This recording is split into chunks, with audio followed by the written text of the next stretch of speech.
సైన్యానికి అవసరమైన అధునాతన ఆయుధాలను దేశీయంగా అభివృద్ది చేయడంపై కేంద్రం పూర్తి స్థాయిలో దృష్టి సారించింది.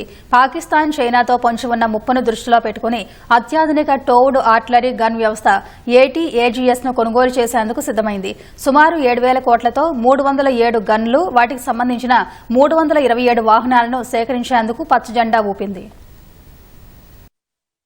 దేశ రక్షణ కొనుగోళ్ల ప్రక్రియను వేగవంతం చేయడానికి ప్రణాళికలు రచిస్తున్న రక్షణ శాఖ ఈ క్రమంలోనే భారత రక్షణ రంగానికి సంబంధించి కీలక మైలురాయిని అందుకుంది. ప్రధాని నరేంద్ర మోదీ నేతృత్వంలోని కేంద్ర భద్రతా వ్యవహారాల కేబినెట్ కమిటీ సైన్యం కోసం అధునాతన towed artillery gun system AT-AGS కొనుగోలు చేయడానికి పచ్చజెండా ఊపింది. దాదాపు 7,000 కోట్ల రూపాయలతో కొనేలా ఒప్పందాన్ని ఆమోదించింది. ఈ ఒప్పందం ప్రకారం 307 గన్లు, వాటికి సంబంధించిన 327 వాహనాలను కొనుగోలు చేయనున్నారు.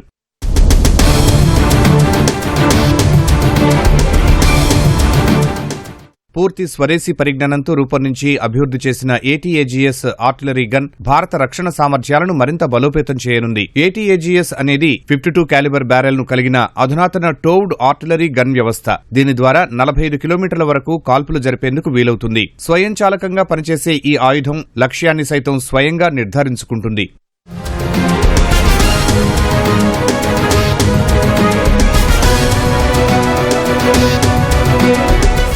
భారత్లో తయారీలో భాగంగా AT-AGS ను DRDO, ప్రైవేట్ సంస్థల సహకారంతో అభివృద్ది చేశారు. AT-AGS విడి భాగాల్లో 65% కంటే ఎక్కువ దేశీయంగా సేకరించారు. వీటిలో barrel, muzzle brake, breech mechanism, firing, recoil system, మందుగుండు సామగ్రి నిర్వహణ విధానం వంటి కీలక ఉప వ్యవస్థలు ఉన్నాయి. AT-AGS అభివృద్ది దేశ రక్షణ పరిశ్రమను బలోపేతం చేయడం సహా విదేశీ దిగుమతులపై ఆధారపడటాన్ని కూడా తగ్గిస్తుందని రక్షణ రంగ నిపుణులు అంచనా వేస్తున్నారు. విడి భాగాల కోసం విదేశాలపై పెద్దగా ఆధారపడాల్సిన అవసరం లేనందున అవసరాల మేరకు భారీగా ఉత్పత్తి చేసేందుకు కూడా వీలు కలుగుతుందని చెబుతున్నారు.